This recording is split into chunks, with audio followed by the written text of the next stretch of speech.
sound system. Okay, welcome to this discussion, Early Intervention Saving Children from Their Future. My name is Martin Earnshaw. I'm Chair of the Social Policy Forum, so partner of this discussion.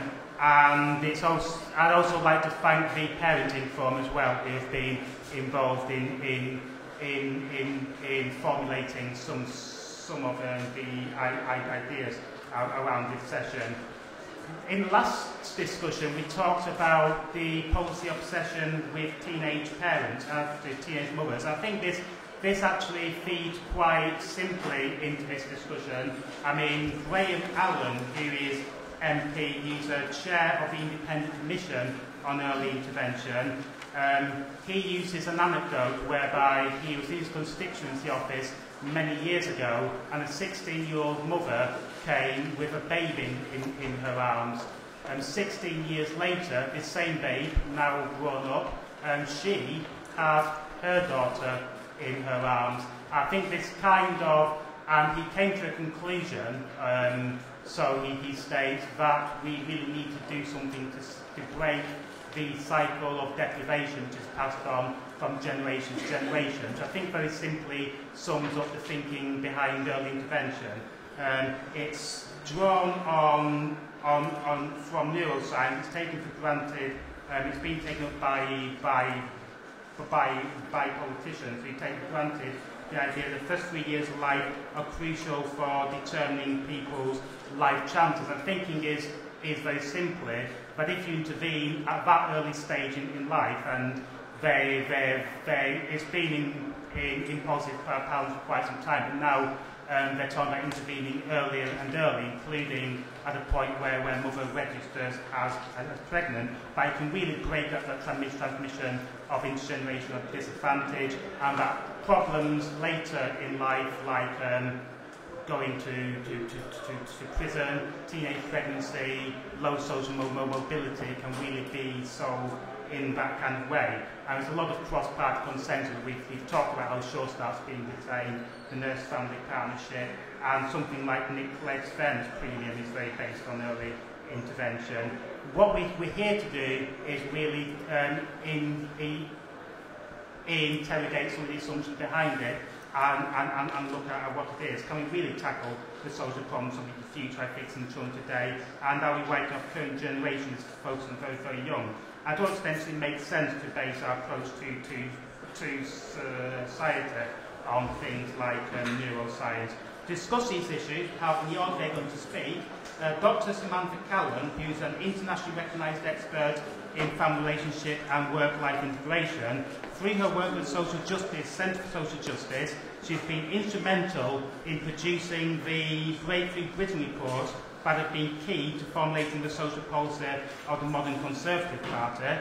We've got Dr. Stuart Waiton, who is a lecturer in criminology at the University of Dundee. He's chair and founder of the Generation Youth Issues, which criticise the overregulation of children's lives, and he's author of The Politics of Antisocial Behaviour. We've got Naomi Eisenstadt, who was the director of the very first Surestart unit, where she was influential in delivering the government's commitment to free university education places for all 3 to 4-year-olds, and the social exclusion. She was head of the social exclusion task force, and she's currently a fellow at Oxford University, where she continues to be influential in the national evaluation of Surestart. And Dr. Dmitra Hartas, who is an associate professor in special educational needs at the University of Warwick. She's a critic of current assumptions about parenting and equality, and in a recent book, The Right to Childhood, she's argued for a shared understanding of children as agents and citizens. My speakers are going to speak for about 6 to 8 minutes each, and then we'll have a short discussion among ourselves, and I'll open it up to the panel. So just okay, so just give a round of applause to our speakers, please. Okay, Samantha. Well, thank you very much, Martin. I thought I'd just start with telling you what my son said last night when I said I was going to take part in a debate, and he said, "Oh, what's it about?" And I said, "Well, what I'm going to be talking about the need to help parents in the very earliest stages of their children's lives, especially if they didn't have good parenting themselves, and but also talking about later in the day helping parents when it's becoming clear that things could go badly wrong. And I was expecting a grunt, the usual kind of completely unimpressed lack of response from he's 14 years old, need I say more? And he said, well, why would anyone disagree with that? And I thought, well, I think, yes, well, I think there will be people who might not be completely in agreement, but I had to say, actually, I think you're right, Daniel. It is, to me, it's a no-brainer, which is a bit of a pun given the brain science that we use to make the case. Anyway. I just want to say, first of all, we talk about early intervention, but really at the end of the day, it's about prevention of all sorts of social problems. Talk about that a bit more in a minute. And I also want to talk really unapologetically about the importance of parenting. I know I'm very familiar with research, Callan and research, for example, that pieces out what's parenting, what's poverty, and I would say, when you understand where we've come from, and where the Centre for Social Justice has come from, I think making this sharp dichotomy between parenting and poverty doesn't really stand up anymore. And just finally, I want to talk very briefly about really what we've emphasised is the relational approach that's necessary in policy, rather than fixating on behaviour. So I'm expecting Martin and I might agree on some things there. Okay. I think there is a worry that if you intervene too early, it's a surveillance state, it's massive kind of nanny intrusion of the state. And I think quite simply, if you don't intervene early, you're going to have to intervene much, much more intrusively at a later date with the populations we're talking about. And Superintendent John Carnahan said, I'd rather have 100 health visitors than 100 extra bobbies on the beat, as it were, because he could see that the kids that he was scooping up in the criminal justice system, not frankly when they were teenagers, but younger and younger, the stats on children who are under 10 who are committing crimes that don't really come out because of the age of criminal responsibility, really stark and concerning. So it's catching, we know what the risk factors are, so intervening to prevent all sorts of harm from happening.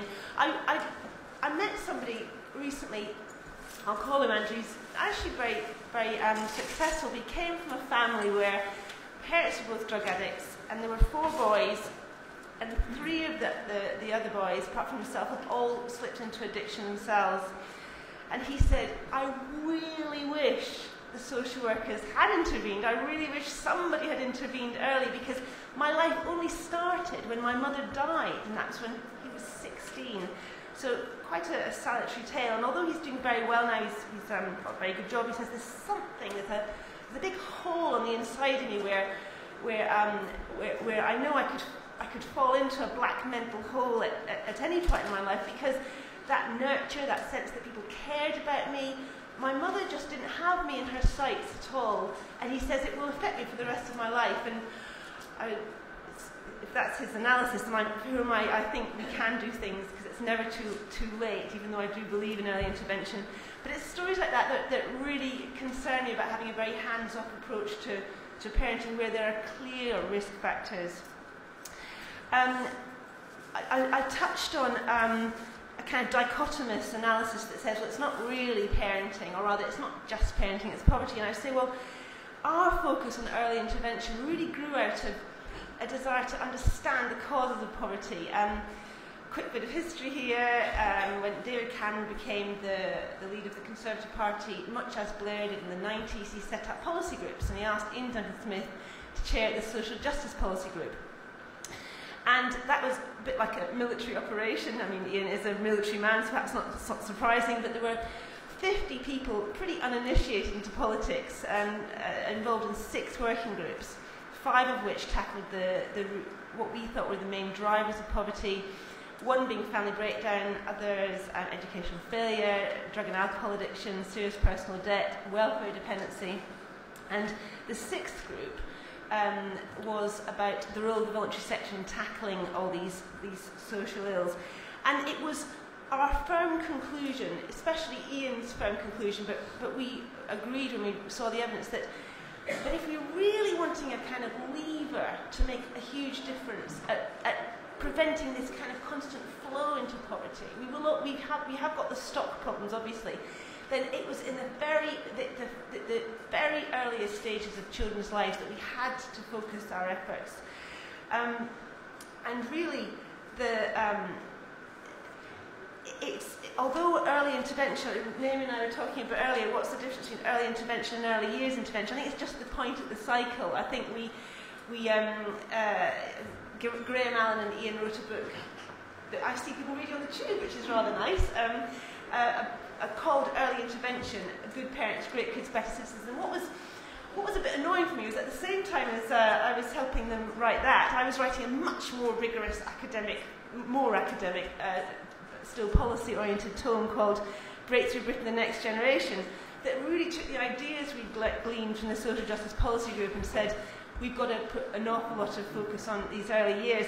And I never see anybody reading my much longer report on the tube. It's kind of A4 size, about 5 times as thick, full of loads of stats and loads of neuroscientific scans and everything. But this really captured the imagination, and I think it's, although I am very keen on early years intervention, getting away from this idea that there's a tragedy if things, we can't roll back when things have gone horribly wrong in the first couple of years is terribly important. Okay. Now, I would just say that one reason why we thought it was very important to focus on the relationship between parents and children is brains, and do download this from the web because it gives it in much greater depth. Children's brains are relational organs. They're not finished when children come out of the womb. The neuronal connections, the density of connections, but also the architecture of the brain, it's hugely dependent on interactions with primary carers. And if we have a lot of children going into daycare and a lot of parents have to go down that route, we were very concerned that our report didn't just say it had to be parents, but what happened in childcare settings really wasn't emotionally impoverishing for children. I was very sobered by the Canadian research that said that emotional poverty always threatens to hold children back. McCain and Mustard, you never forget those names, concluded that if you eradicate all child poverty, so they followed 0 to 6 year olds on a longitudinal study, there'll only be a 10% reduction in the number of children experiencing behavioural, social, educational and health difficulties. So I think we are concerned about poverty, very concerned. That's the whole, as I said at the beginning, that was where many people started to get very involved in social policy, and the Conservative Party began to find a narrative around these issues again. But if you don't focus on these incredibly important relationships, not just between parents and the children, between parents and each other, and between professionals, so that we can actually do really good wraparound care for families, and professionals aren't all in their silos, this relational approach is completely indispensable in social policy. Thank you very much. Okay, thank you. Stuart. Yeah. Speaking to my friends. I'm just going to look at a few themes that I've been thinking about around this issue. First of all, I think it's interesting that it appears that it's not only paedophiles who have a fetish for children today. Tony Blair, in his social exclusion document, noted, if I had an extra billion, I'd spend it on the under fives. And I think professional policy and a political focus has qualitatively increased in terms of a fetish with children, particularly with the under fives. The early years have become key, as we've seen. This has been helped, for example, by developmental psychologists like David Farrington, who argues that the greatest crime fighter is the paediatrician. And early intervention itself has become quite significant in terms of understanding arguably all social problems. So we can understand all social problems virtually within the framework of early intervention. We now have cities like Nottingham that proudly define themselves as the city of early intervention.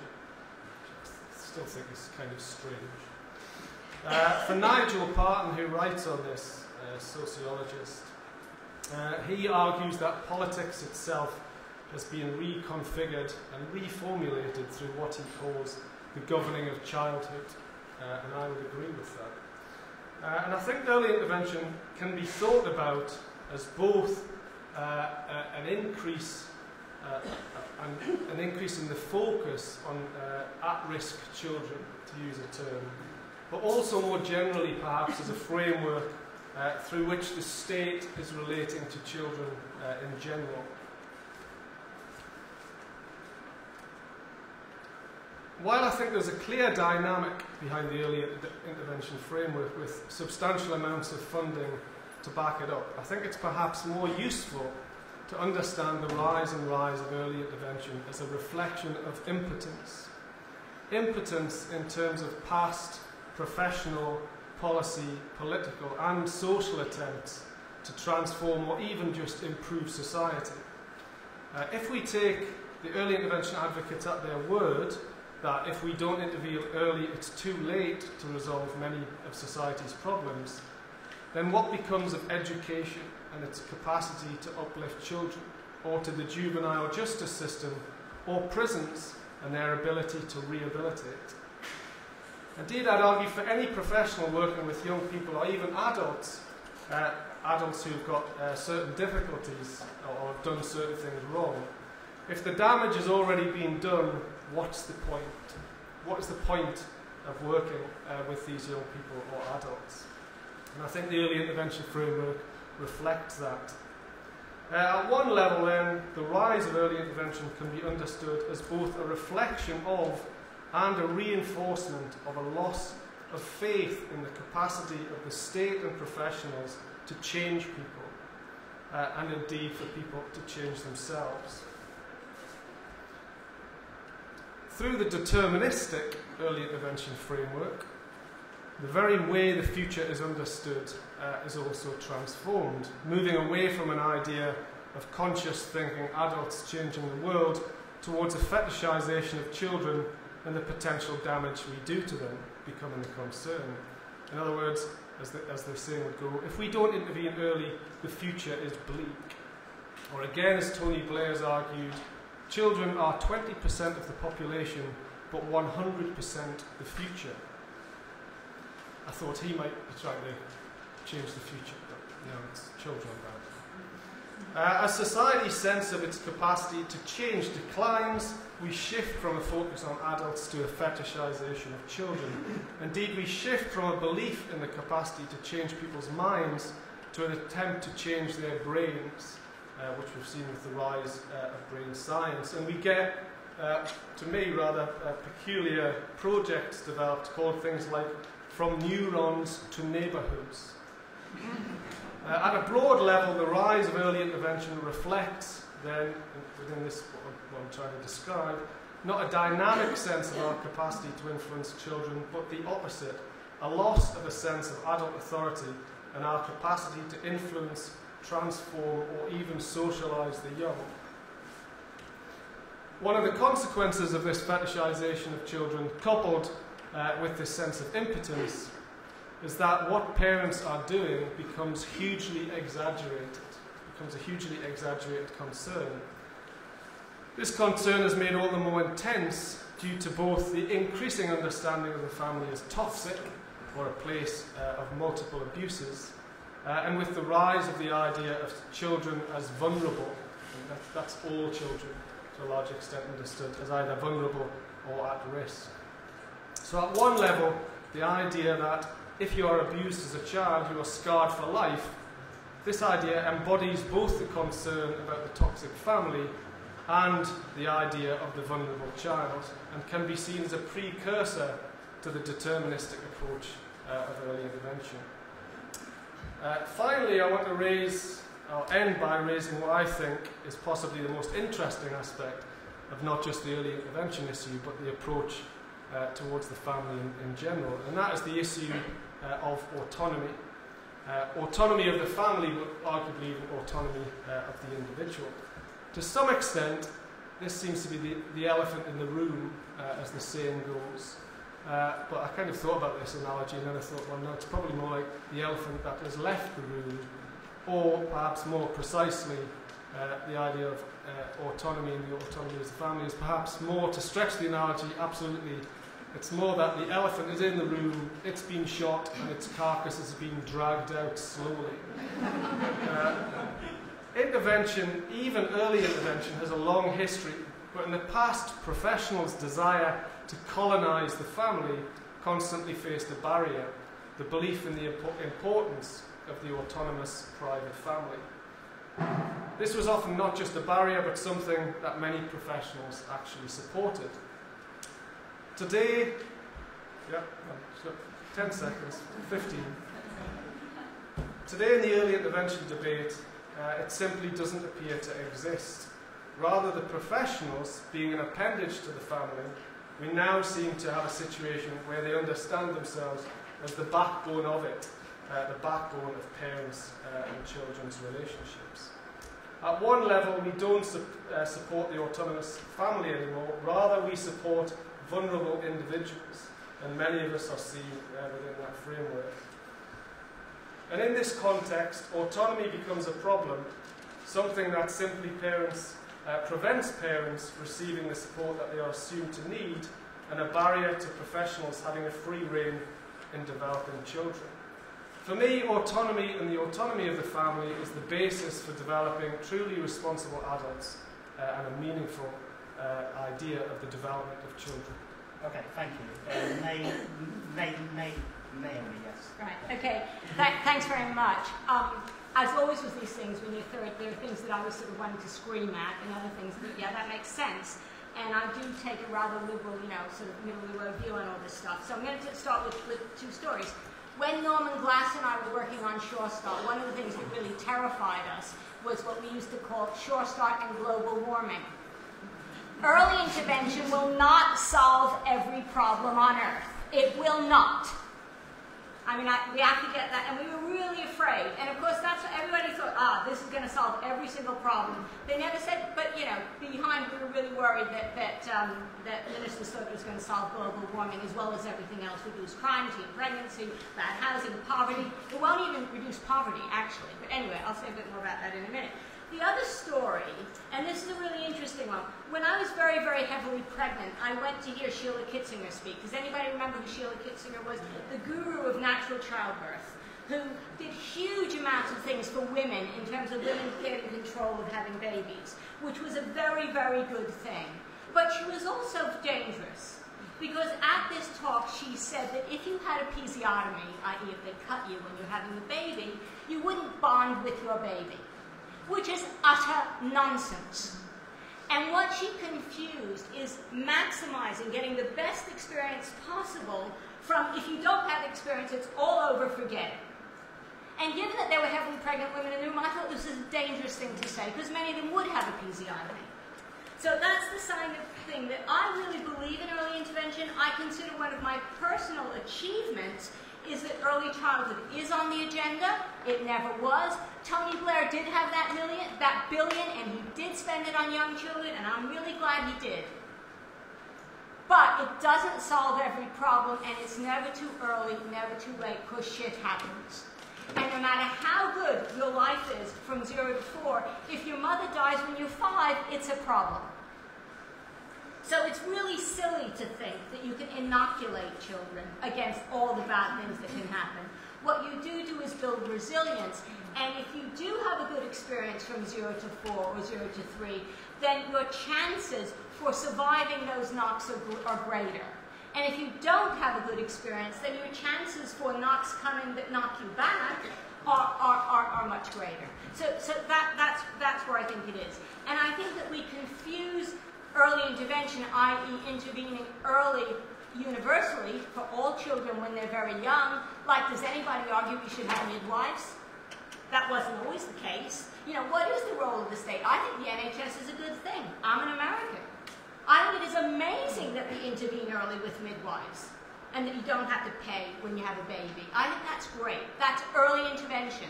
Good news. So the issue is how much, what kind, how intrusive, what's the story. There's a second way of doing early intervention, which is defining particular risks and saying if those risks exist, you can do something about it and therefore prevent more expensive things happening later. So going to the other end of the age scale, which Allen hates because he says it weakens the brand, falls prevention. The cheapest thing in the world. Stop old people from falling over. They don't break their hips. They go into the hospital. You save loads of money. And you have a better quality of life for old people. Podiatry. Keep old people walking. That's early intervention. That's preventing the next bad thing from happening. We know huge amounts about the data. And we actually have some pretty good methodologies for figuring out who would need this support and who wouldn't. So it's identifying particular risk factors and saying, is there an intervention that will work? So I think that's a really interesting, different kind of definition and one that I prefer to use. So the primary principle in early intervention based on risk is do no harm. Because you can never identify risk that perfectly that it'll be 100%. So you want to make sure that if you do an intervention based on a risk factor, like mother has a mental health problem, i.e. this might cause a problem in the way she parents, you want to make sure whatever you do doesn't harm those for whom there isn't a risk. Because some of those kids will be okay anyway. So that's one factor. The other thing is you want to make sure that the overall cost is not greater than not intervening. Because you will intervene with people who didn't need it. That's called dead weight. That's what the Treasury calls dead weight. And thirdly, you want to make sure that you have a rigorous understanding of whether what you're doing to intervene works or not. So I think there are risk factors that should trigger early intervention. I think one of them is teen pregnancy, because I think there's family partnerships is a good thing. And nobody forces people to take it up. If they don't want it, they don't have to have it. There's a very high take-up. They actually like it.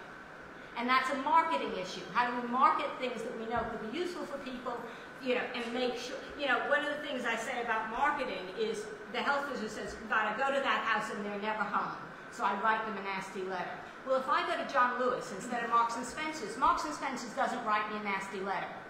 Somebody has to figure out what to do, and what to do that's going to be both acceptable and effective.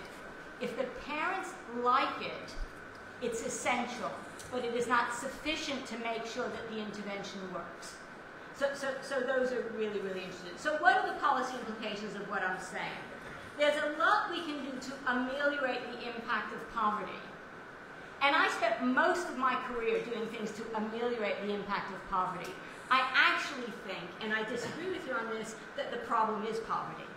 And the problem isn't poverty per se. I'm really with Danny Dorling and with Richard Wilkinson on this, that the problem is the gap between the richest and the poorest, which makes the steps that much greater. So there's two things we can do. We can either ameliorate the impact of poverty, or we can try to narrow the gap between the richest and the poorest. Now, we can target, or we can have universal. And just one more thing on targeting and universal.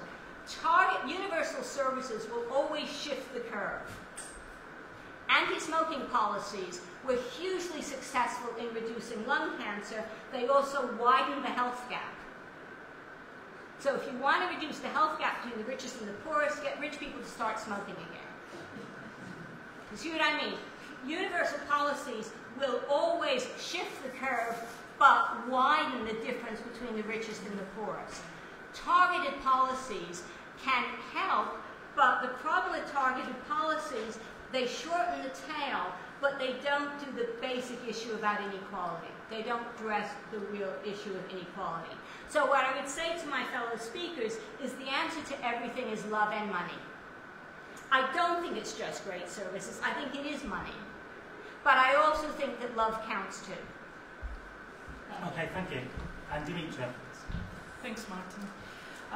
What I would like to do is to offer some thoughts today on family-based interventions that target parenting practices and behaviour, and especially those related to parental involvement with the children's learning in the home.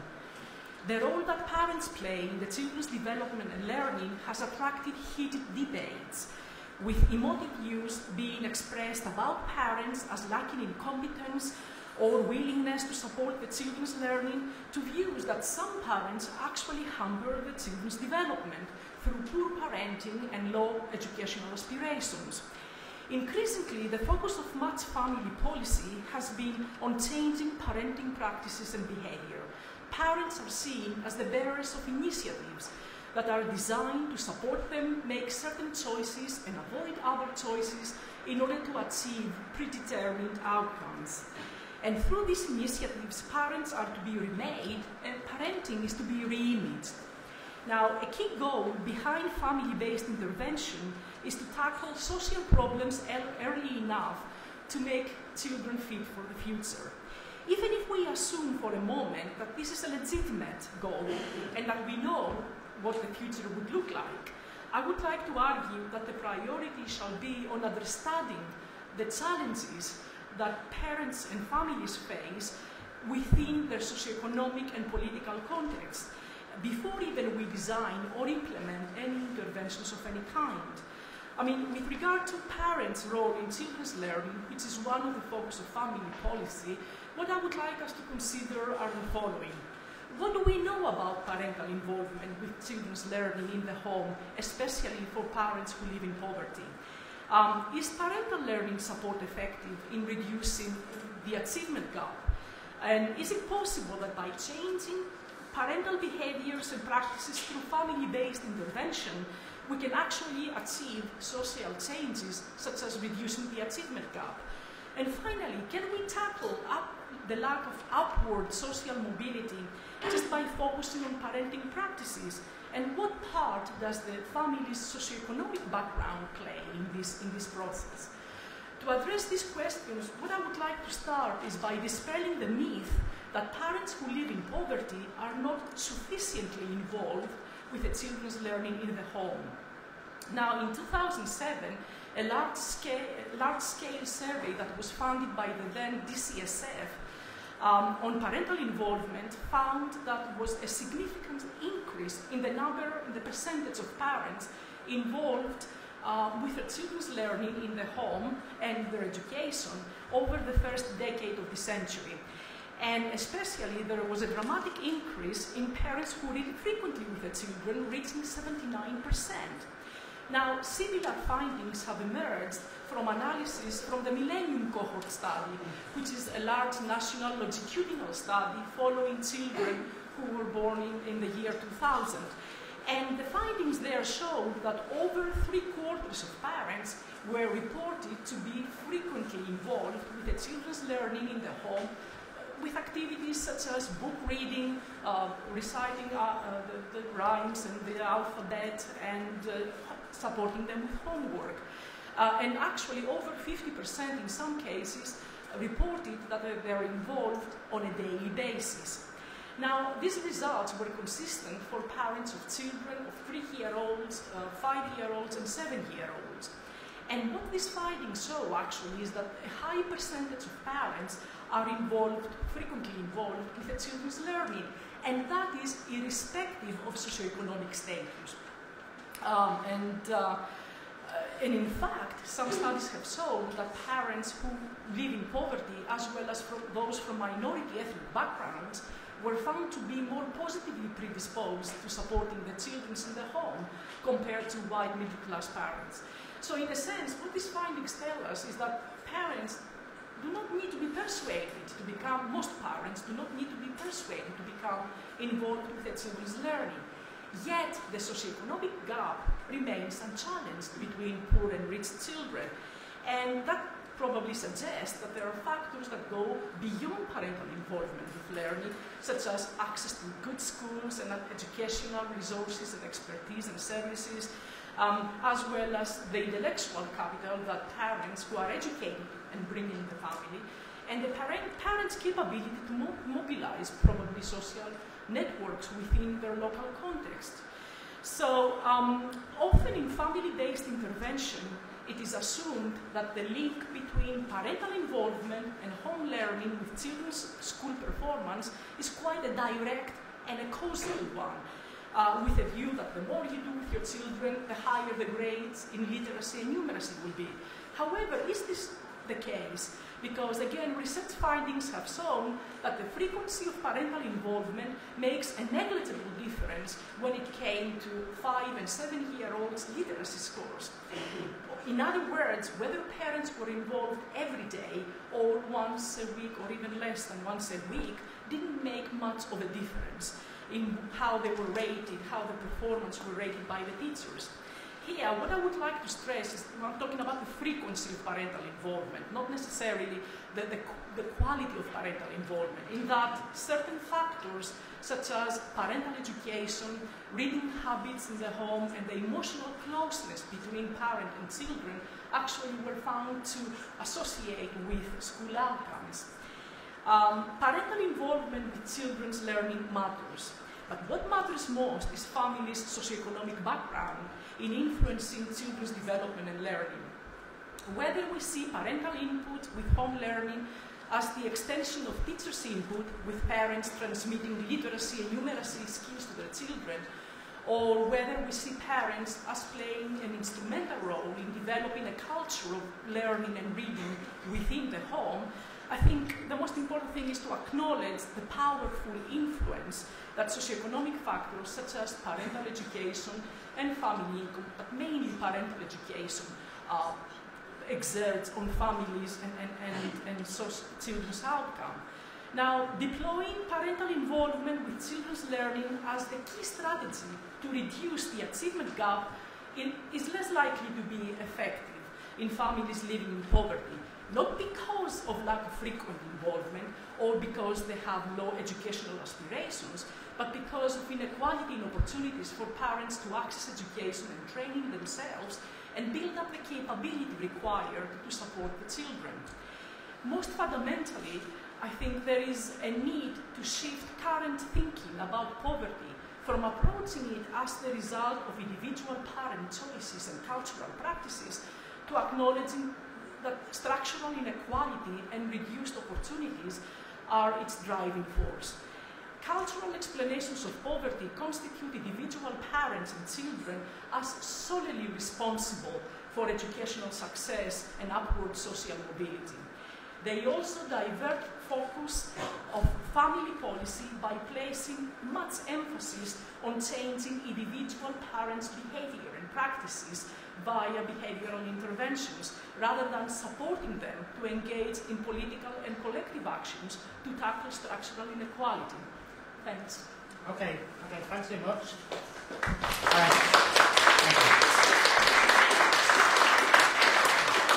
Okay, just very quickly, we're only going to throw out a couple of questions. I want to go back to the audience fairly quickly.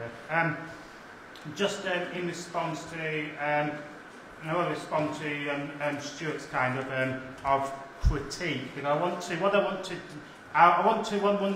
throw to the panel is, and particularly, if you take, for example, the book by Duncan Smith and Allen, right, is that there is a sense there that all other policy initiatives have failed, and that this is the last kind of chance, or the last kind of straw. They say the politics of late intervention have failed, and the alternative must be tried. We've seen they recently dropped the ASBO. There's been decades of policy amelioration. So therefore, is early intervention really born out of a sense of despair that we've tried everything and it's failed, and therefore is there a problem that we're effectively writing off a generation? Okay. Yes. No, I don't think it is a sense of we failed. I think we've got evidence now that we didn't have 10 years ago. We've got a bulk of evidence. We had early evidence about neuroscience, but there's been a real kind of critical mass of evidence reached that actually these first couple of years are so important. And as I say, we've always got the stock and the flow situation. So we've got, how can we stop people flowing into disadvantaged childhood, early adolescence, adulthood? But we've got people who who are in the position right now that they've not got very good education behind them. And I, as I said, it is a false dichotomy, this parenting or poverty, because we wake up every morning in the CSJ thinking about how can we tackle the causes of poverty. And Breakthrough Britain, the report that came before all this early intervention stuff, was the size of a telephone directory. It was tackling all these different areas, as I say, educational failure, addiction, across the age range. So it's not that we found the magic bullet, it's that we found a very important lever. That's, I would put it that way. Okay, Naomi. Well, I think that what happens, and you know, there's a lecture I heard once at number 10 called March of the Deciles. And what happens is you shift the curve. So health is a really good example. You know, the most significant contribution to the nation's health was not the NHS. It was clean water in the 19th century. And they didn't say clean water just for you, or you. Everybody got clean water. And, you know, so you have these major universal approaches that shift the curve. And as you do that, those people for whom those approaches don't work get more and more complicated and more difficult. So I think that we've had phenomenal achievements with universal nursery education. I'm really glad that this government is still committed to universal nursery education. I was worried it would be one of the cuts. But I do think it's having a real impact. I think the question is, therefore, every time you shift the curve, then you have to figure out for whom is it not working. And that's what my health is, you know, my health is a story is that, you know, for whom it is not working is a marketing issue. It's a social marketing issue. It's not a, you know, Marks and Spencer's doesn't blame the person who goes to John Lewis. It's Marks and Spencer's problem.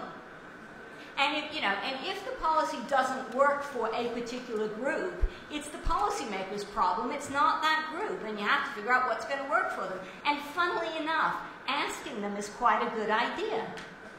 You know, asking people what they think is quite a good idea. So I'll just, one other, you know, really quick story I think is really interesting. We were having the debate about the early years about, compulsory parenting classes for, you know, when your children are in trouble. And I used to say to, you know, to ministers, if you have the compulsory parenting class in a place where there's a free laundrette and I can do my washing at the same time, I'm there. Solve my practical problems at the same time as you're trying to make me do whatever it is you want me to do. Understand what pressures I'm under. Do this as a negotiation. Don't think it's one or the other, it's both. Okay, so Dmitra or Stuart, will respond to any of those points? Well, I believe that attempts to change parental education, parental involvement towards pre-specified acts in a sense can be limited because they amount to small acts only and they are less likely to amount to big societal changes such as tackling the achievement gap. I think it is reductionistic to think that by modifying certain specific behaviors and practices we can tackle socioeconomic inequality. Because in order to reduce socioeconomic inequality, it does require to engage as a citizen collectively. It does require community consensus rather than atomized acts. And perhaps by focusing so much on family intervention and scrutinizing family and bringing that into the public domain, you're likely to treat parents as being fragile or even dangerous, who are in the need for some immediate behavioral intervention, rather than trying to understand what are the primary needs and how these needs make sense to them within their local context and by understanding the socioeconomic pressures within which they operate. Okay. I mean, we tend to very much take a deficit approach when we think about parents in poverty. And yet, there are many strengths there, and we need to start from the strengths of parents living in poverty. Okay, Stuart, just on this, I mean, to come back to any point, but also in terms of your criticism of early intervention. Now, in terms of it has been argued by some politicians. I mean, Frank Field probably being the most one that brings to the top of the head, that there's a sense, I mean, obviously you can argue for the autonomy of communities, but there's a sense that communities once were autonomous and now there's a sense of fragmentation, that these self-government, these autonomous communities that you really want out there, and in that case, why shouldn't the state step in and kind of try to instill that? I mean, you could find 15 years down the line that these problems are resolved, and you don't need the state intervention. I never hear them say that coherently, I must admit, but perhaps you're right. I don't know, I think that, there's a difficulty in much of the material that I read, that because on the one hand, I buy the argument that we have an individuated world. Okay, so there are less forms of support, there are less clear norms, all these things I think are true, but I find the representation in the documents is they seem to take the most profoundly fragmented, isolated and vulnerable individual and take that as the norm, and then policy is developed on that basis, which is extremely problematic, because once you've got a framework of vulnerability that you orient yourself around, your sense of people's capacity to actually deal with things is undermined. And of course, the way you become an adult with character and strength is by actually dealing with things yourself, and that's a real problem for me in this respect, that if this framework does undermine parental autonomy and authority, which I think it can do, with a kind of avalanche of professionals and a changing relationship between the state and parents, that is going to screw up everything. You know, it's like all the problems that we're looking at are not going to, none of these problems are going to be resolved, even if we want to be that concerned about these problems. So, you know, that's a kick. Okay, I can see you itching to come back. I do want to go out to the audience and say no, so be quick. Just for two things. One is that there is a difference between inequality and poverty reduction. And of course, the biggest mistake the last government made, and Mandelson said, I'm seriously relaxed about inequality. You know, the main thrust was about lifting the bottom, but let the tail go away. And the argument from Wilkinson and from Dorling is that if the inequality is so wide, people at the top will always protect the space for their children. So, but my own view is that this is a both-and argument. So I think it is very, very important that we look at inequality, but at the same time, I think there are things that we can do to support parenting as well as parents. And it's this distinction between parenting, i.e. how to be a good parent, well, who cares about that, but parents, because being poor makes it really much harder to do the things that we think a good parent, whatever that means, should do. And that's why I bring up the article, you know, I'll go to the parent class if I can do my washing at the same time. Okay, to bring out the points to people on the... Okay, so have the blonde woman in the jacket, yeah.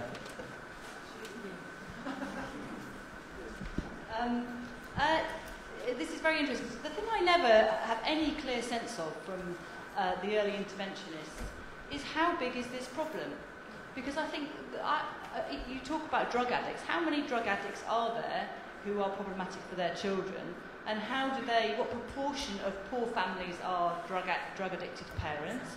And I find that the problem I have, apart from lots of other problems I have with these discussions, is that, or the early intervention, is that there is no sense of perspective on this. And I find that this leads to a sort of a panic-stricken managerialism, which is the complete opposite, actually, of what Dmitra's talking about, which isn't about talking to people about what they want from services. It's actually about really people taking some kind of action to make a demand or a claim. That's the problem we've got, is people aren't making demands or claims at the moment. In the absence of that, we have a managerialism, which is increasingly trying to manage people's behaviour and brains, based on very, very flabby science, I have to say, when you read the literature on this. So I just wonder, you know, how big is this problem? Give me some idea. Okay, and see a guy with glasses there. Yeah, that's one. Yeah. I've got a comment for Samantha Callan.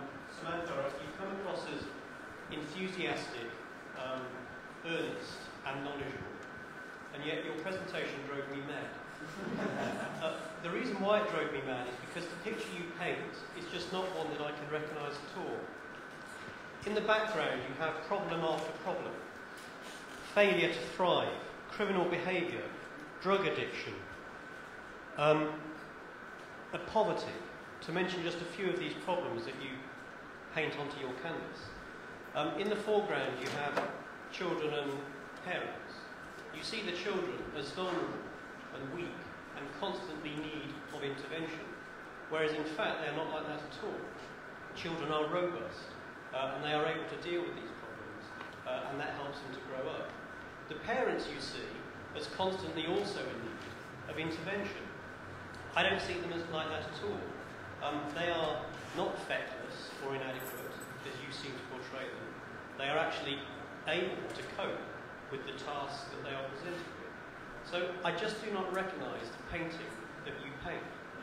Okay, a bloke with a beard beside the guy with the glasses. Yeah.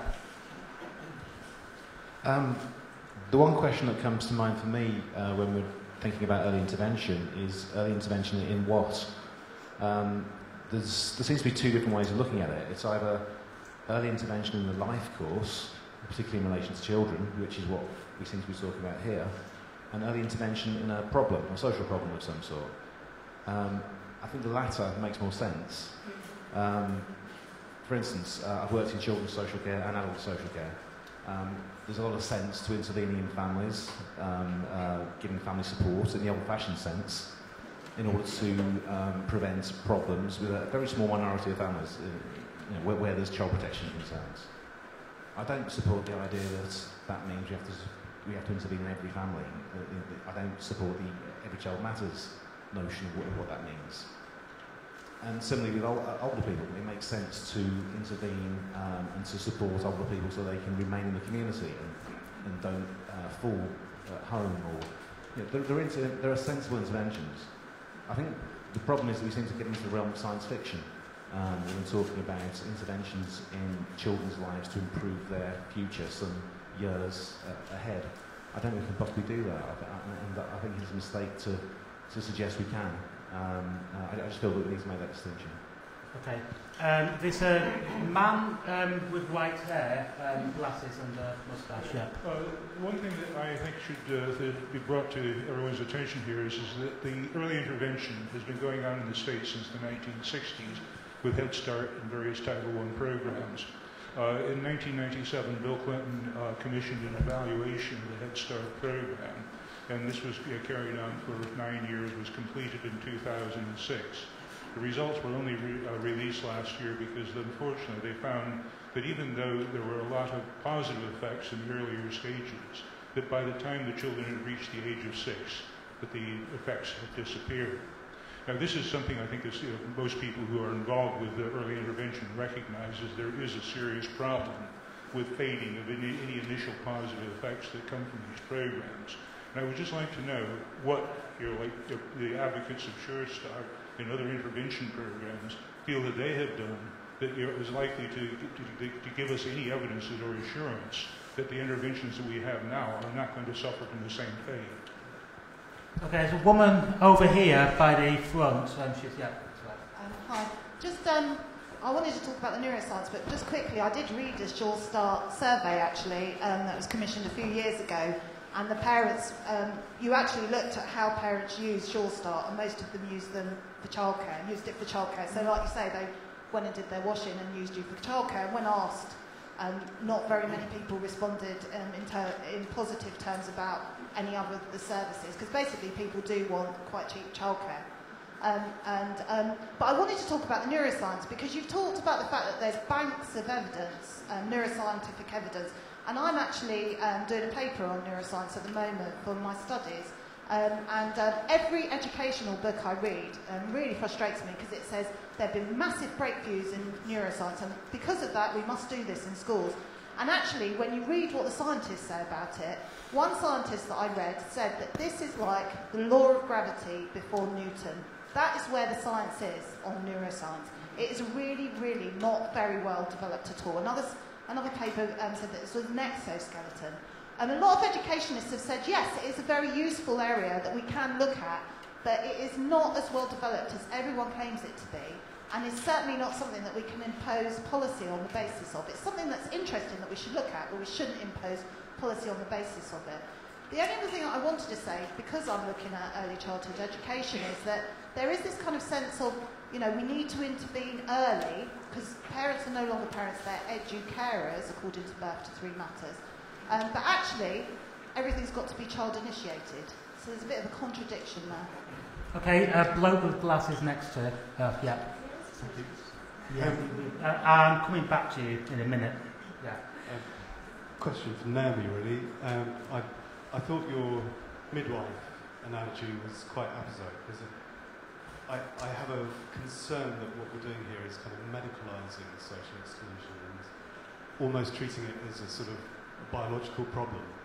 And I'm sure that's not where you think we're coming from, but I just like the idea that you have this Hippocratic oath of do no harm as your first principle, but there seems to be some slightly medical assumptions behind what we count as harmful and not. And so, to take Stuart's closing remarks about undermining autonomy, or the reference to treating people as citizens and seeing them in the round like that, are you able to quantify in any way, or bring into the calculation in any way, what would constitute harm in terms of undermining parental autonomy, undermining that role model? Okay, panel, let Samantha come. 2-year-old children, nobody looking after them, running around on housing estates. Now, these are not just fictional characters, these are people that my children come home and tell me about. So what we had a lot of before the election, even though we're an independent think tank, was, oh, Britain isn't broken. Now, what we would agree, certain parts of Britain, the whole founding of the work for the Centre for Social Justice was because Ian was taken to the roughest estates in Glasgow, where John Carnachan, who I mentioned earlier, came from, and he was shown housing estates where an awful lot of the parents were on drugs. About 300,000 children are with drug-addicted parents in the UK. About 1 million have got alcohol-addicted parents. And there are estimates that it could be as high as about 10% of the population are faring badly just now because of interlocking cycles of disadvantage, intergenerational cycles. And it's these intergenerational cycles that this is all about. When I had a health visitor and I had my kids, I just wanted her to get out of the house as quickly as possible. I wanted to be left on my own to get on with it. But I had, frankly, a lot of advantages. I kind of had good education apart from anything else. But Naomi mentioned family nurse partnerships, and I think what we can forget about is that this is not some big, heavy thing. This could be the first woman who's actually been on the side of this teenage, because often it's mainly teenage girls who get first nurse family partnerships, a role model, a mentor, somebody who's for them, who's not kind of constantly trying to pull them down like their friends and not got any time for them, perhaps like mothers. So I think we have to be, we've had this again and again and again, that frankly the liberal metropolitan elite, as you might term it, they don't recognise this because it's not living in their backyard. Just one more thing on the neuroscience. We had some very good, when we did the Next Generation report, which was this bigger, more academic tone that I was telling you about, we worked very hard to be true to the evidence. And I think I think a lot of academics, understandably, can be very glass half empty. A lot of the American academics feel that no, there is enough now to say that actually the neuroscience is pointing in a particular direction. We know enough to take action, but yes, we need to take action to know more. And finally, we say that children are resilient. Well, yes, they are, but if we can, I think to echo Naomi's point, they are very vulnerable when they're tiny, and if we can help build resilience when they're tiny, rather than just saying, well, they'll get over it, I think we're actually doing them a lot more service than just saying they can cope. Thank you. Naomi? I'm really struggling with which to start first. How big is the problem? Are they all poor? Okay, so I'm going to risk it. I'm being taped. I think that government has always confused all children, poor children, and fucked up families. So you will have, because of the population paradox, you will have a higher percentage of families with extreme difficulty who are poor, but you will find some families with extreme difficulty who aren't poor. And my figures would be very different in that, when we did the social exclusion task force, when we did the families at risk review, we thought, 1 to 2% were high risk. It was very, very small, very, very small. But the difference is the 20% of families who are poor, and being poor sucks. It's very, very hard to be a good parent if you're poor. So I'll do one very quick story. When I worked locally on a low-income estate, and it was the height of the 80s recession, and in those days we did stuff on gender, remember, girls and boys' toys and all that stuff. And a mother of a 4-year-old boy said this was really important because maybe when Darren grows up, his wife will have a job and he won't. This child was 4, and his mother was a loving, caring parent. She was not, in any way dysfunctional, but everywhere around her, men of her class were losing their jobs. So she was trying to protect him from the pain of unemployment rather than raise his educational attainment, because structurally she saw unemployment as the issue. And that was a huge lesson for me in terms of the structural issues and the personal issues. So I think that's really important. Just on Head Start and on Surestart, Head Start only works with poor children. And the reason that with Surestart we put it in areas and then had it for everybody was precisely because the mix benefits communities. I think the failure of Head Start is because, now in Harlem they have to bus the kids in from the Bronx because Harlem's so gentrified there aren't enough poor kids. So this is just stupid. So I think there's, and finally on the NHS stuff, the analogy I was using was that everybody needs a midwife. It wasn't to medicalize the problem. It was saying that why are some services we accept everybody needs and other services we think don't need to be universal? Okay, Dmitra or Stuart. Yeah, go on. Right, going back into the numbers. We respond to or ignore any points as appropriate. Right. Going back into the numbers, if I just focus on the research that I'm doing with a Millennium Cohort study, in terms of looking as to how many parents actually were reported that we do not engage in any form of home learning, that was quite a small number. I would say out of approximately, again, 16,000 families, around 300 parents offered that response.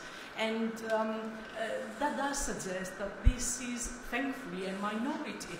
And thus we shall not treat them as being the norm, being the normative group. I think one of the assumptions perhaps that underpin some family-based policy is that poverty is the result of cultural practices, is a lifestyle, is that what the parents have chosen. And I think that's quite an important thing to bear in mind. But also, at the same time, the other assumption is that the parent and the child are fragile. And by considering them to be fragile, then we can justify behavioral interventions, because we don't treat them as citizens who have rights and who are capable of exercising their rights within the communities and engage with their communities and with public dialogue. So intervention that is parent-driven and that accounts for the problems and the concerns that parents have may make a positive difference in their lives. However, it has to be parent-driven, and it has to take into consideration that parents are capable and that they can actually focus on what is available within their communities and make the most of it. Okay, Stuart. Yeah, the size of the problem, I think the size of the problem is ever growing, not in a real sense, but in a way, the way society seems to be completely preoccupied with the poorest people in society. Well, it's a very strange thing, really, because at a certain level, you could just completely ignore them, totally ignore them. And because the impact that they have generally on most people's lives is relatively negligible, I think, if we're honest about it. So it's a strange thing. It's a strange thing for the elite to be so preoccupied. You kind of get the feeling that if the elite were kind of really big and bold and like striving forward, would they be sort of down in the gutter sniffing around junkies and all the rest of it? It's a very strange thing in a certain way. I mean, so at one level you've got that. Another level you have, this is the framework for assessment of children in need and their families document. Okay, make it quick. You can't really see the diagram very well. But in the middle you have on child protection register 32,000 and children looked after 53,000. Children in need 300,000 to 400,000. Vulnerable children 4 million. And the reason you have 4 million vulnerable children, because if you're poor, you are now defined as a vulnerable child. And then you've got all children, 11 million. But what's interesting about it is the children in need category has a dashed line around it, which crosses over into the vulnerable children and into all children. Okay, so all children are potentially children in need.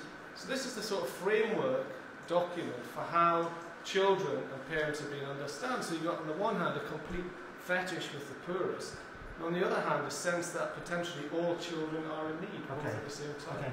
I'm going to go out to the audience again. I'd be particularly interested in anybody who's a defender of early intervention or works in any of that areas, Surestart or family nurse partnership, but it's okay to speak if you're not.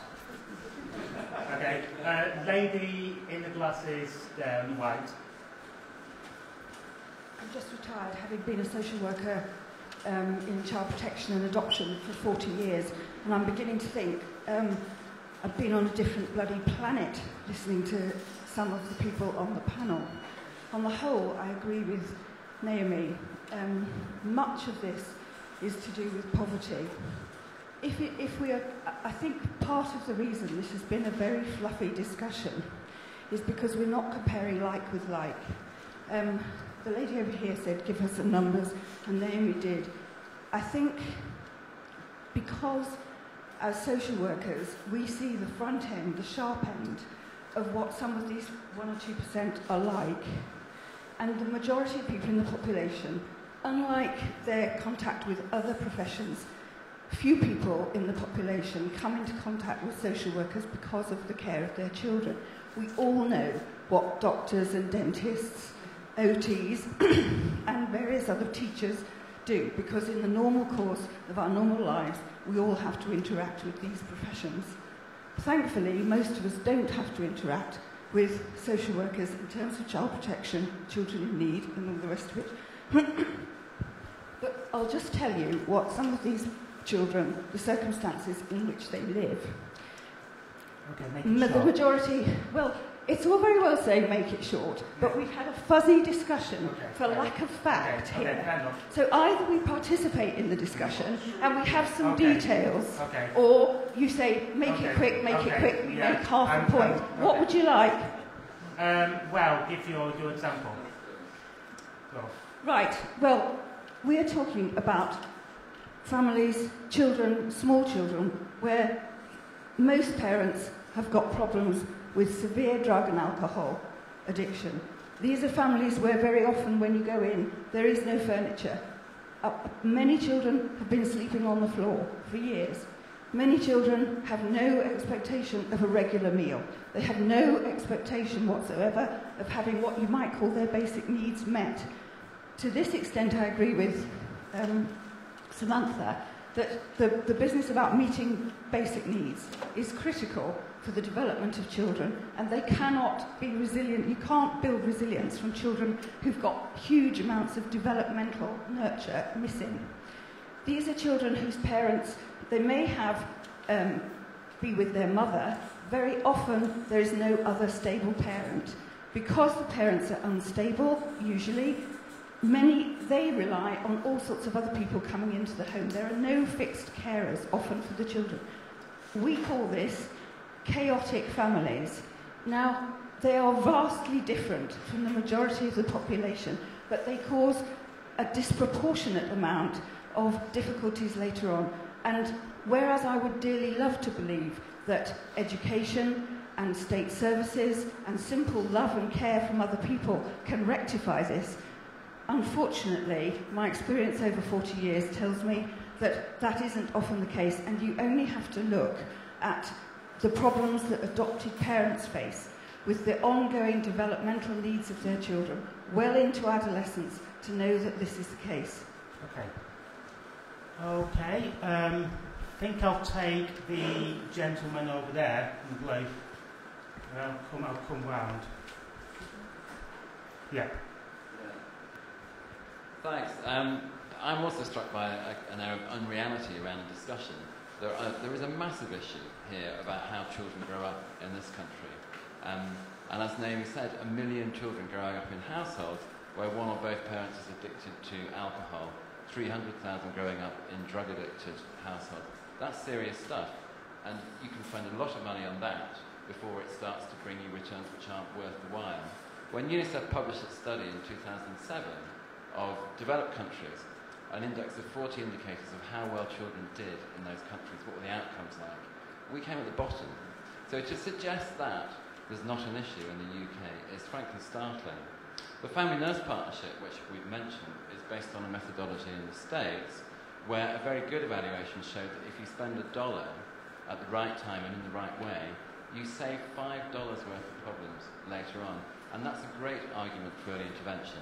Not to undermine the autonomy of families, and it's not undermining that autonomy to say most parents are great, but there are some families who struggle, and there are some children in those families who actually have a right to us to go in and have a look. Not to undermine the parents, but to support those parents to do a good job. Okay. Bloke over here, yeah. Okay, well here's an example of how damaging and erroneous early years intervention can be. And once again it goes under the banner of we must nip it in the bud, or catch them while they're young. And it's going on in primary schools and increasingly in nurseries. Nip it in the bud, what the hell does that mean?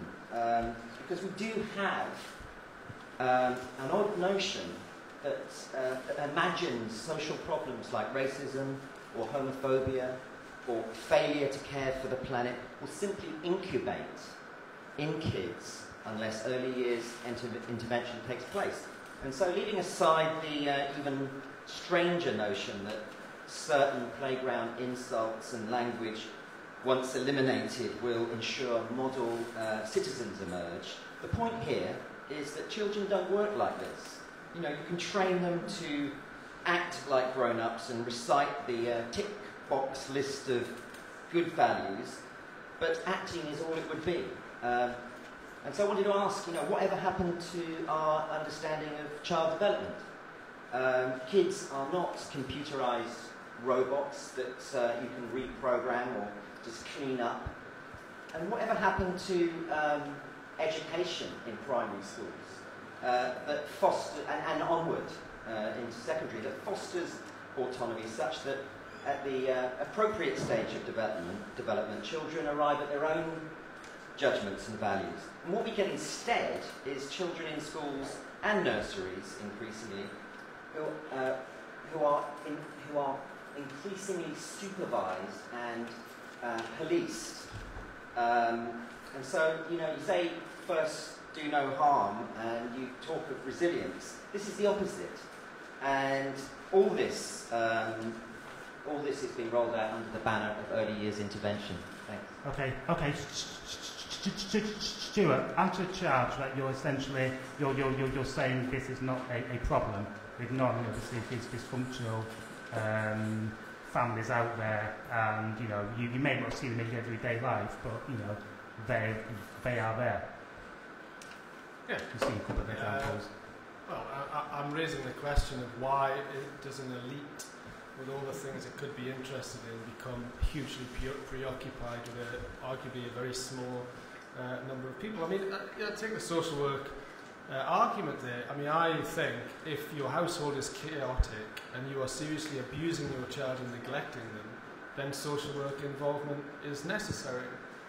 That's not what early intervention is about. They're not just going into these chaotic families that are abusive and neglecting their children. They go in, there's 2.5 million people have been in Surestart already, and probably likely to be many more than that. So, you know, that's not what we're talking about. Fund social work so that they can focus on serious cases. This confuses it. This confuses that. If you've got this ridiculous diagram of how many vulnerable children there are, and the framework of the Every Child Matters that the government's introduced just confuses that. It's a nonsense. It extends this idea of that chaotic family, this kind of like breeds outwards and outwards, and has tentacles, and you get a sense of how many more families. Yeah, so we've got 1 million alcoholic families. Have we? Oh, that's interesting. What's alcoholism defined as now? I'm probably an alcoholic on the basis of that. And I didn't realise that being an alcoholic was meant that you were an abusive father who couldn't raise your children. It's not ideal. But what are you going to do about it? What are you going to do? You're going to send a professional in to like stroke him and maybe give him less alcohol? What is the solution to that? And does it help to have this, again, problematizing all these parents, all these people who've got different aspects to their lives, and thinking we need professionals who are going to sort out these problems? Well, to be honest with you, I can't see how a lot of these problems will be sorted by professionals. And I think a lot of it will actually undermine parents in all sorts of ways. Just a couple of very quick points. I would strongly recommend a wonderful book called How Babies Think, which is basically about normal child development, and it's not about neuroscience, it's about developmental psychology. It's really, really good, and it does give you a sense of, from 0 to 3, how babies themselves develop empathy. On the issue about, Surestart, and nobody's forced. This is a social marketing issue. Now, I find it really interesting. We were enormously criticized in Surestart because middle-class families started using it.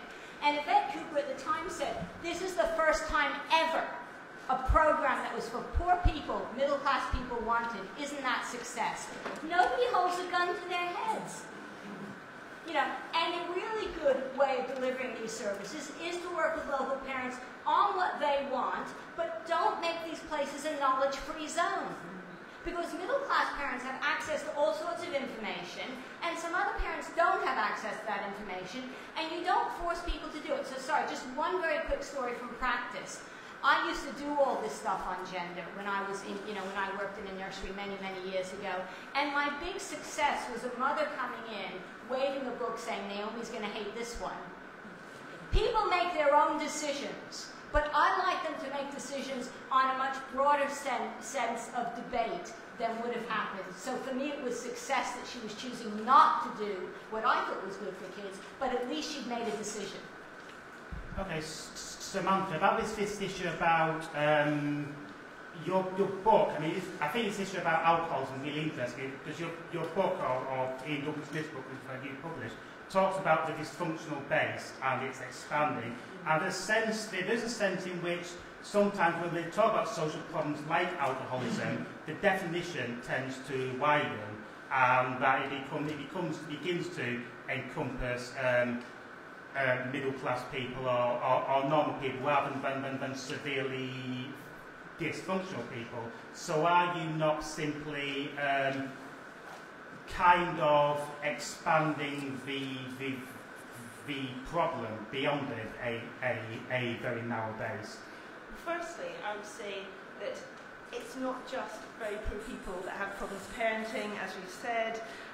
Middle-class neglected children is, a lot of people would say, is a huge problem. Both parents doing phenomenally long hours, etc. And so middle-class alcoholic parents, is that a problem? Well, if the child isn't getting what they need from their parents, then yes, actually, it is a problem.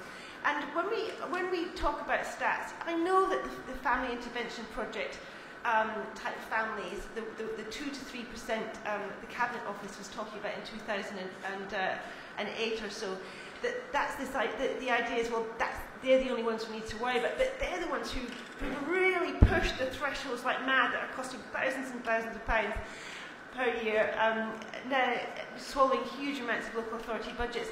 Now, 1 in 10 of children have mental health problems. 20% of women have postnatal depression.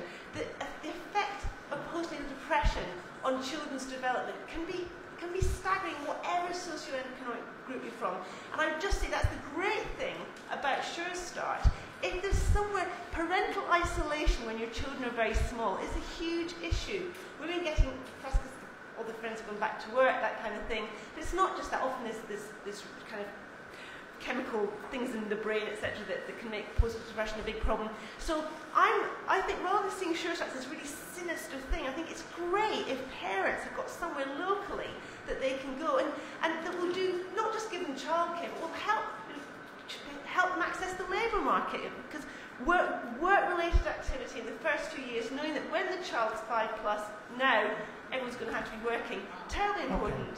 Okay, Dmitra, then I'll take some fairly quick points on the floor, and then I'll go back to the panel because time's short.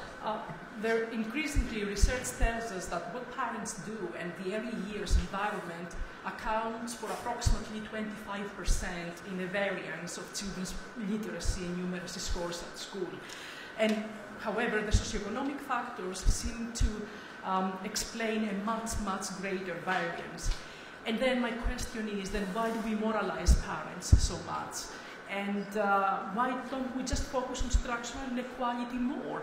Especially knowing Hill's report and another report by the Joseph Rowntree Foundation suggesting that by the time the child is 3, we do see poverty gaps.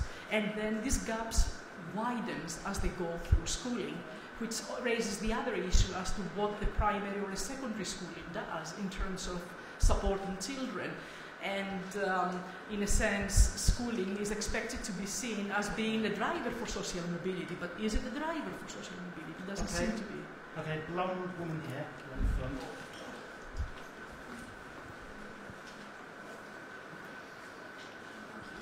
Hello, I'm a nursery teacher and have been working in early years education for a very long time, and I've got a couple of kids, and I don't just visit a housing estate, I live on one, I'm having a problem with the reality gap. I'm very interested in this idea that, well, we don't make people go to Surestart, therefore it's okay. Now, I'm totally for the volition of it. I actually think Surestart is brilliant, just because it's childcare, actually, and everybody needs a break from under 5s, because social isolation is basically you're stuck at home with your kids, and that happens to us all. But I do think that it's important to recognise that just because people come with their own volition, I've been doing this for so long, but people used to come up to me when I was 22 years old and ask me how to raise their child. I was 22 years old. I did not know the answer. I'm getting a bit better now, but I still find it amazing that really quite competent people feel so undermined by being told that parenting is such a problem, that we've all done it wrong, that we can't rely on what our mothers said, blah, blah, blah, blah, blah, blah. Means they can't trust their own, usually very good instincts indeed. And so we're already in the problem. So you can't, so volition is not really an answer to the problem. When it comes to saying, well, we all face the problems, and it can happen to anyone in any social class, I think that is also true, but it doesn't mean that you have to universalise the approach, because, well, I'll take the example of NITS, because it's fairly a safe thing.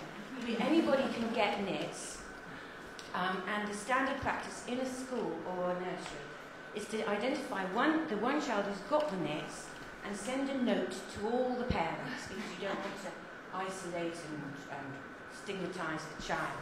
Luckily, I've got fairly young children, so I ignore that, and I generally go up to the parent concerned, take them to one side and say, listen, my kid's got NITS, I'm a very cutting nursery teacher, I think your kid's got NITS. One child gets their NITS treated, and that works for any social class, because you've taken away all this stigma and rubbish about it, and it's just daft saying that we should all suffer from this inspection. It undermines everybody.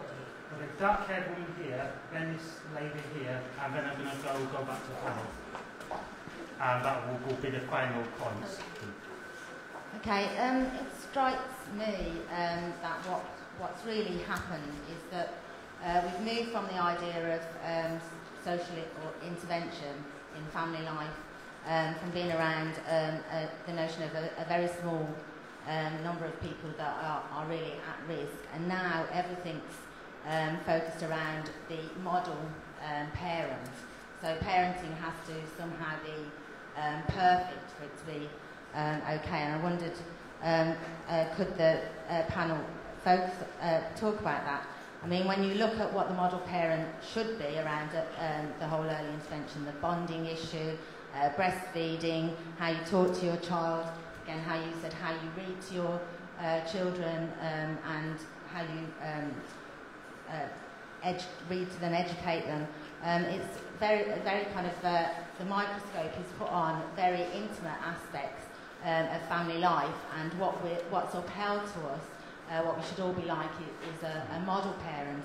And Surestart, while it might provide, while a lot of people like it because it provides nursery provision, does also play a big part in promoting this idea of the model parent, that then means we as parents have to somehow look to experts rather than trusting our own judgment, and I think that's quite a dangerous and insidious thing that goes along with the childcare provision.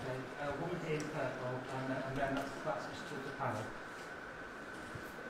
Hi, yeah. I've been working in the primary sector for 15, 20 years, and I've actually been following one group of students in particular all the way through the system. And lo and behold, the ones that we felt were vulnerable, and might, well, that's what I hate, were vulnerable, but ones that were,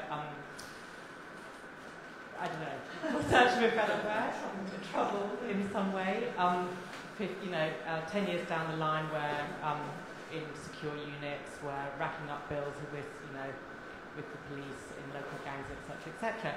And I've applied a lot of thinking to this and research. I'm a supporter of early intervention, but it can't work in isolation without looking at the wider social issues. And what I failed to be able to do, and my colleagues, were to provide a good education in a school system that is absolutely atrocious in this country, with really, really poor standards of education, where, it's not rubbish, it's true, it's absolutely true. We've just got an appalling standard of education, so that where the gaps that are being sort of are missing in the sort of parenting and some of the wider social issues of the housing estate, with the sort of video games culture, with the Nike kind of, are not being met or provided for in a sort of rigorous education system, because it's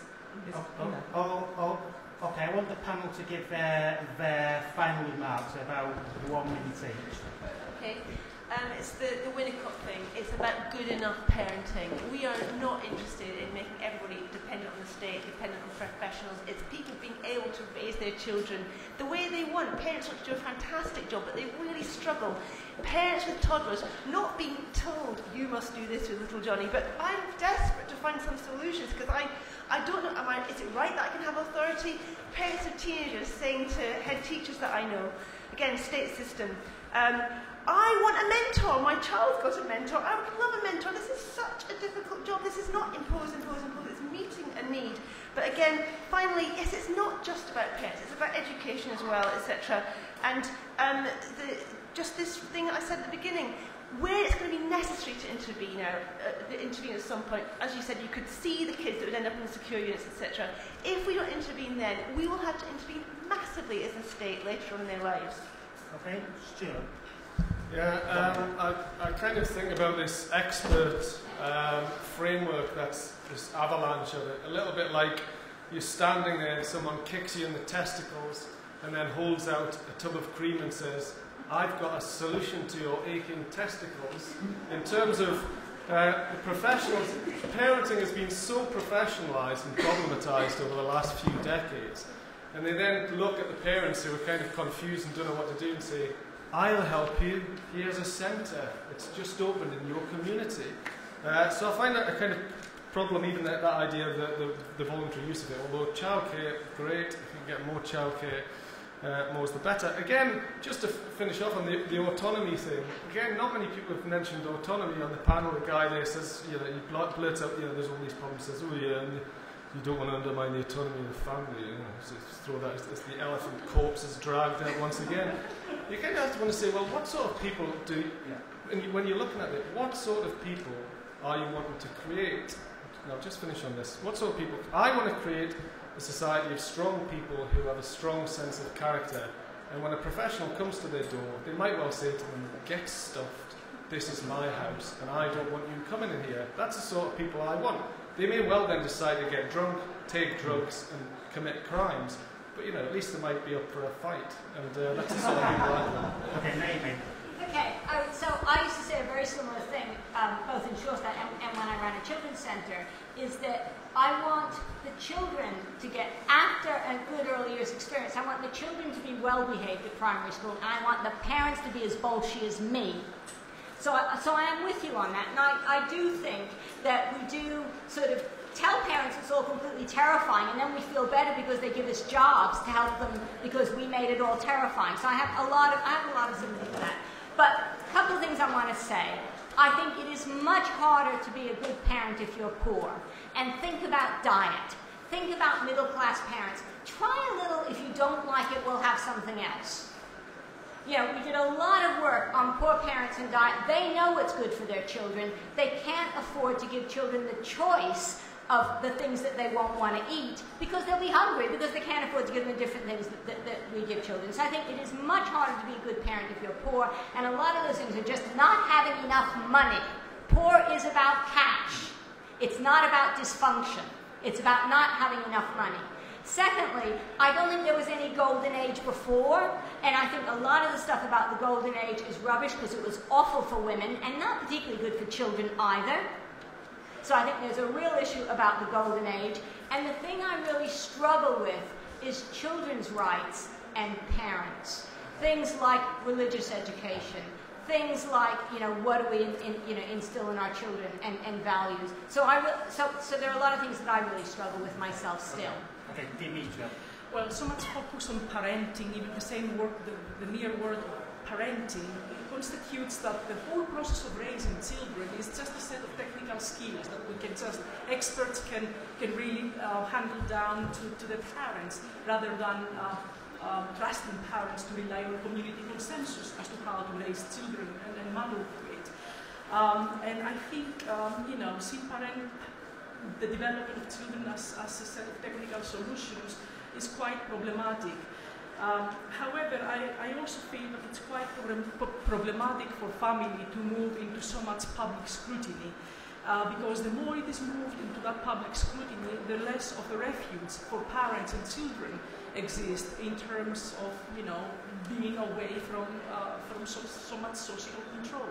And that's something that we need to very much focus on in terms of debate, rather than the technicalities and when to start intervention and when to stop intervention.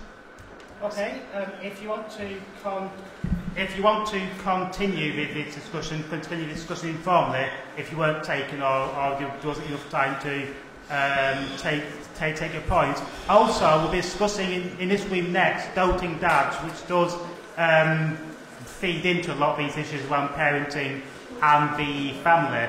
Also, I've got to say, all the books by the authors here are in Foyle's bookshop, along with those in the upper exhibition space. So please check those out. Okay, please thank our panel.